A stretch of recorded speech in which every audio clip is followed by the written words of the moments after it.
तो hello guys, कैसे हैं आप लोग। आज के इस नए क्लास में आप सबका स्वागत है। आज हम लोग पढ़ने जा रहे हैं यूनिट फर्स्ट का लास्ट टॉपिक, अलाइनमेंट।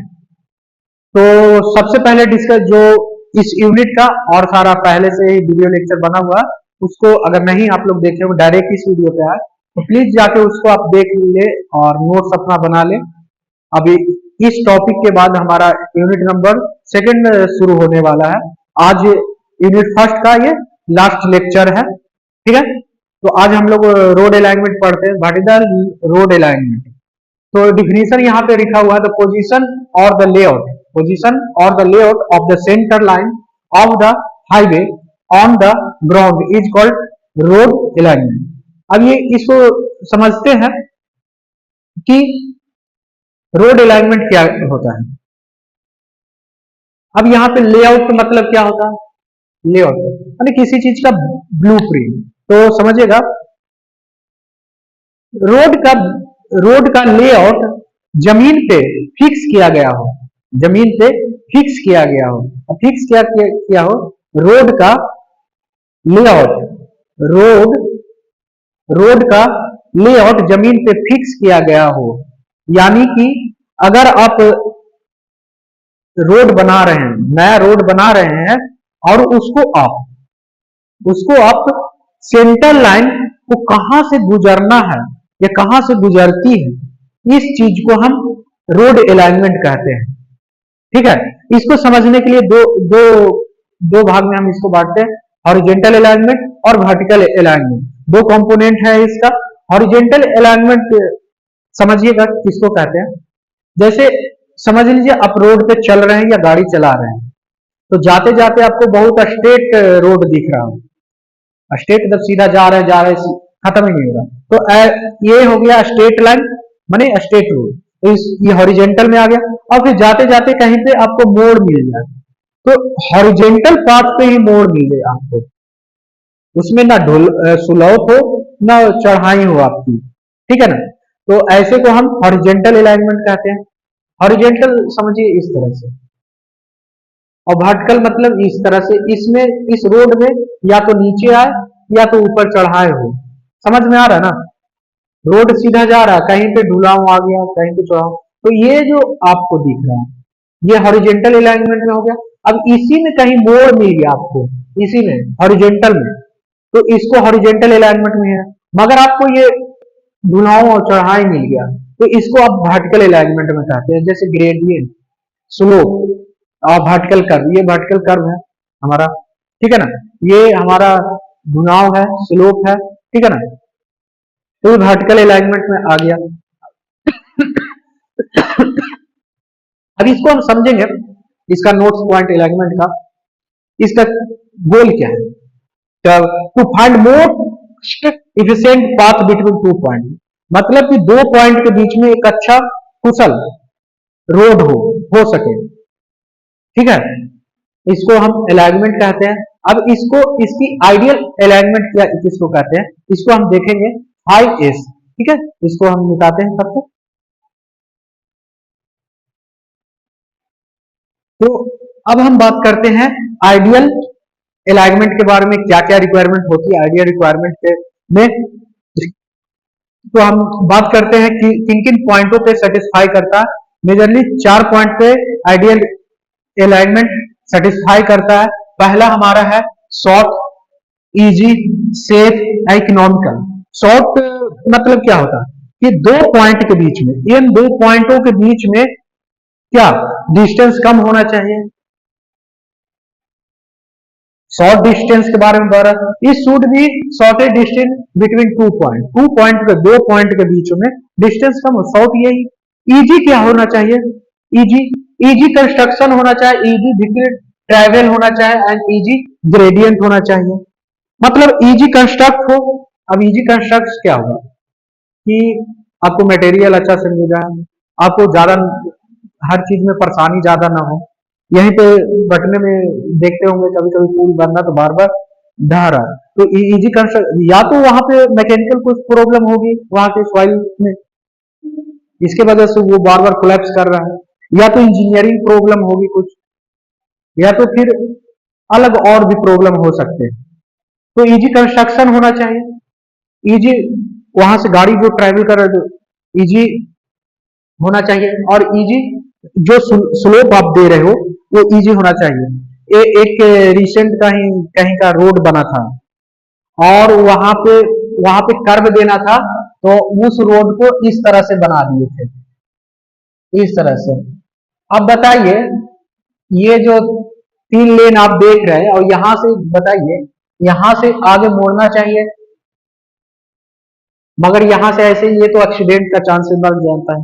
तो यहाँ पे इजी ये कर्व दे सकते थे कि सामने वाले को पता चले कि आगे मोड़ना है, अगर इतना ही जमीन का प्रॉब्लम था, जो भी चीज का प्रॉब्लम था, है ना। और सेफ क्या होना चाहिए? अब सेफ्टी कब देखते हैं? जब आप स्पीड में चलाओ तो वहां भी सेफ्टी प्रोवाइड हो, free from the sharp curve, देखिए शार्प कर्व और ब्लाइंड स्पॉट नहीं होना चाहिए। यहाँ पे इस जगह पे आप जब मोड़ते हो तो बहुत ज्यादा ब्लाइंड स्पॉट बन जाते हैं, आपको नहीं दिखता, तो एक्सीडेंट का चांसेस बढ़ जाता है। तो इस चीजों से हमको बचाए, ये एक अच्छा अलाइनमेंट का पहचान। और economical, low initial cost invest, ठीक है ना, कंस्ट्रक्शन में low, no long term maintenance, long term के लिए लो लॉन्ग टर्म मेंटेनेंस, कम मेंटेनेंस खर्चा लगे। एक आइडियल आइडियल अलाइनमेंट की ये सारे पहचाने हैं, ठीक है। तो इसको हम रब करते हैं, तब तक आप इसको लिखो।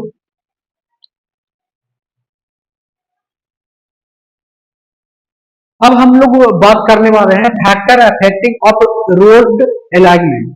किन बातों पे रोड अलाइनमेंट अफेक्ट करता है, अफेक्टिंग, इसके बारे में पढ़ेंगे। पहले है कि ऑब्लिगेटरी पॉइंट, मतलब कि अनिवार्य या कंपलसरी पॉइंट। कौन कौन से अनिवार्य पॉइंट है, कौन कौन से कंपलसरी पॉइंट है? तो किन पॉइंट, इसमें 2 पॉइंट आता है, या तो उस पॉइंट को आप कनेक्ट करके रोड में लेके चलिए, वहां से वहां लेके चलिए, या तो उसको छोड़ के चलिए। पॉइंट को अगर इंक्लूड करते हैं तो कहां कहां इंक्लूड करिएगा? या तो इंपॉर्टेंट टाउन हो जाएंगे, रेलवे स्टेशन हो जाएंगे, ब्रिज साइड हो जाएंगे, ऐसे ऐसे जगहों पे आप रोड को कनेक्ट, इस अलाइनमेंट को कनेक्ट करके ले सकते हैं। दूसरा है पॉइंट टू बी अवॉइडेड। अब किन किन पॉइंटों को आप छोड़ सकते हैं? तो आप कहीं भी रिलीजियस प्लेस है, उस पॉइंट को आप छोड़ सकते हैं, उस पॉइंट को आप छोड़ सकते हैं। जैसे टेम्पल हो गया, मस्जिद हो गया, चर्च हो गया, ये सब रिलीजियस प्लेसेस है, उसको आप छोड़ सकते हैं।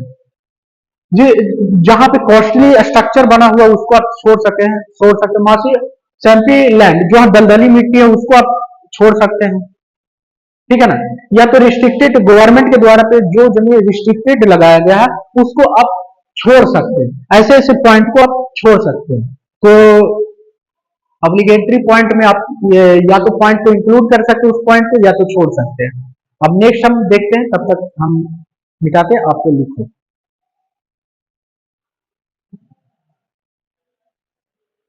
तो सेकंड में बात कर रहे हैं हम लोग ज्योमेट्री डिजाइन, ठीक है ना।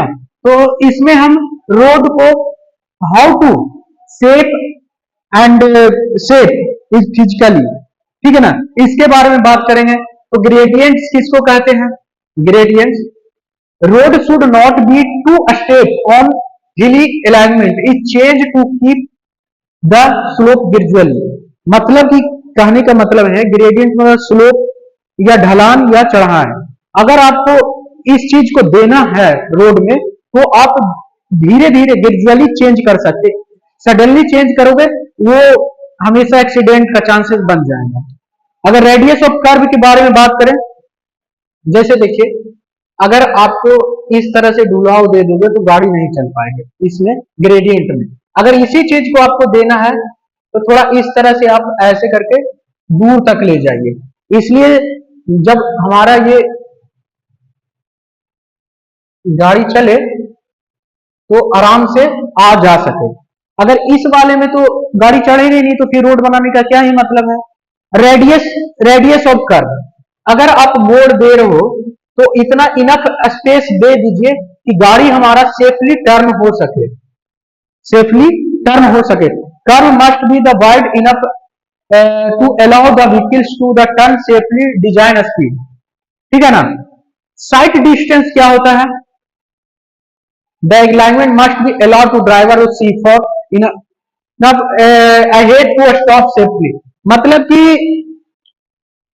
साइड डिस्टेंस आप गाड़ी को देख सको इतना कि आप एक जब गाड़ी आप रोको सेफ्टली रोक सको, ठीक है ना, एक्सीडेंट का चांसेस नहीं हो सके, तो इसको साइड डिस्टेंस कहते हैं, ठीक है। इसको लिखिए आप।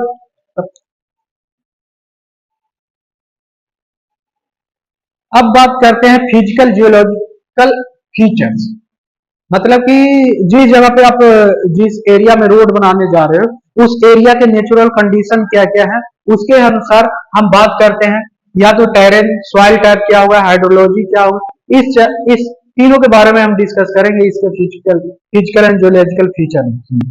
तो टेरेन क्या होता है समझिएगा, alignment state plain but zigzag in mountainous region manage altitude. आप देखिए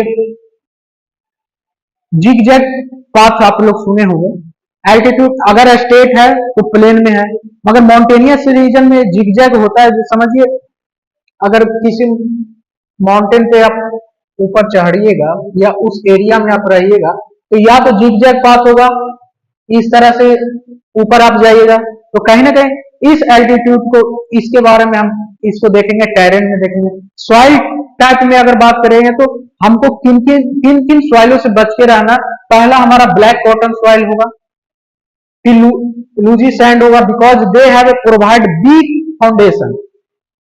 जब फाउंडेशन ही नहीं रहेगा तो फिर स्ट्रक्चर बनाने से क्या ही फायदा, है ना।